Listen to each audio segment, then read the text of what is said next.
उत्पत्ति अध्याय 38। उत्पत्ति अध्याय 38। उन्हीं दिनों में ऐसा हुआ कि यहूदा अपने भाइयों के पास से चला गया और हीरा नाम एक अदुल्लामवासी पुरुष के पास डेरा किया।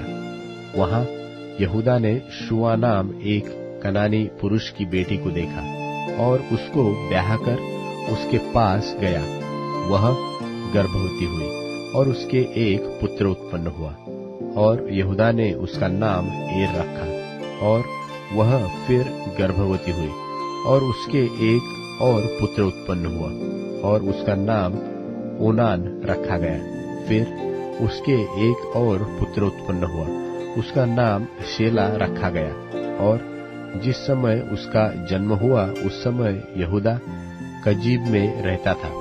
और यहूदा ने तामार नाम एक स्त्री से अपने जेठे पुत्र एर का विवाह कर दिया। परंतु यहूदा का वह जेठा पुत्र एर यहोवा के लेखे में दुष्ट था, इसलिए यहोवा ने उसको मार डाला। तब यहूदा ने ओनान से कहा, अपनी भौजाई के पास जा और उसके साथ देवर का धर्म पूरा करके अपने भाई के लिए संतान उत्पन्न कर। ओनान तो जानता था कि संतान तो मेरी न ठहरेगी। सो ऐसा हुआ कि जब वह अपनी भौजाई के पास गया तब उसने भूमि पर वीर्य गिराकर नाश किया, जिससे ऐसा न हो कि उसके भाई के नाम से वंश चले। यह काम जो उसने किया उससे यहोवा अप्रसन्न हुआ और उसने उसको भी मार डाला। तब यहूदा ने इस डर के मारे कि कहीं ऐसा न हो कि अपने भाइयों की नाई शेला भी मरे, अपनी बहू तामार से कहा, जब तक मेरा पुत्र शेला सियाना न हो तब तक अपने पिता के घर में विधवा ही बैठी रह। सो तामार अपने पिता के घर में जाकर रहने लगी। बहुत समय के बीतने पर यहूदा की पत्नी जो शुआ की बेटी थी सो मर गई। फिर यहूदा शोक के छूटकर अपने मित्र हीरा अदुल्लामवासी समेत अपनी भेड़ बकरियों का ऊन कतरने वालों के पास तिम्नाथ को गया। और तामार को यह समाचार मिला कि तेरा ससुर अपनी भेड़ बकरियों का ऊन कतरने के लिए तिम्नाथ को जा रहा है।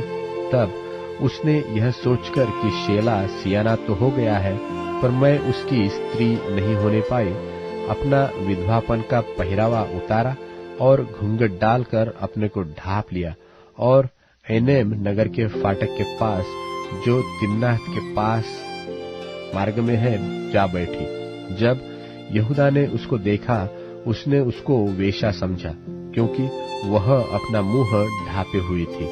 और वह मार्ग से उसकी ओर फिरा और उससे कहने लगा, मुझे अपने पास आने दे, क्योंकि उसे यह मालूम न था कि वह उसकी बहू है। और वह कहने लगी कि यदि मैं तुझे अपने पास आने दूं तो तू मुझे क्या देगा? उसने कहा, मैं अपनी बकरियों में से बकरी का एक बच्चा तेरे पास भेज दूंगा।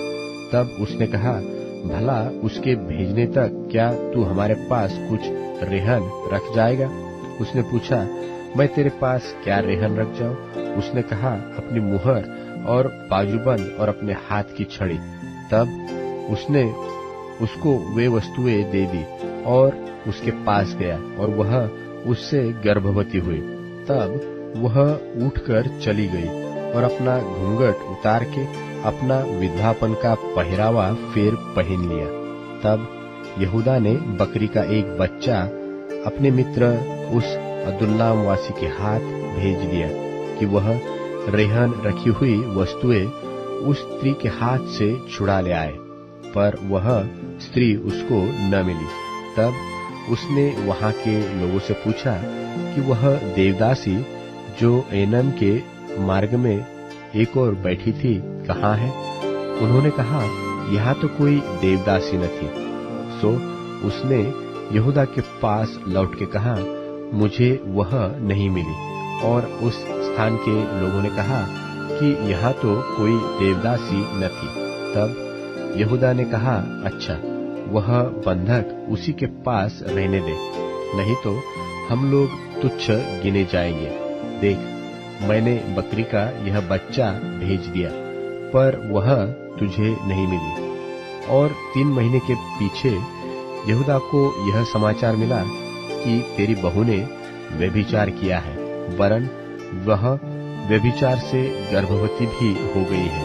तब यहूदा ने कहा, उसको बाहर ले आओ कि वह जलाई जाए।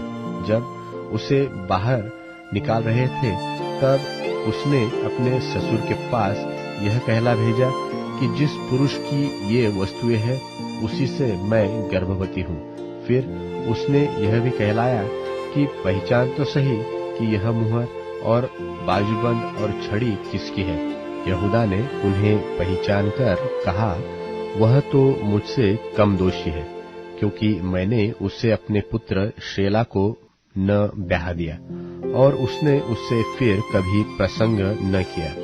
जब उसके बच्चे जन्मने का समय आया, तब यह जान पड़ा कि उसके गर्भ में जुड़वे बच्चे हैं।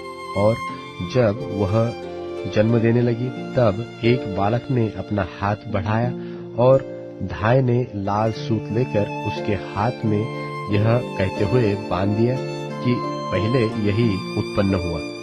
जब उसने हाथ समेट लिया, तब उसका भाई उत्पन्न हो गया। तब उस धाय ने कहा, तू क्यों बरब्बस निकल आया है? इसलिए उसका नाम पेरेस रखा गया। पीछे उसका भाई, जिसके हाथ में लाल सूत बंधा हुआ था, उत्पन्न हुआ। उसका नाम जेरह रखा गया।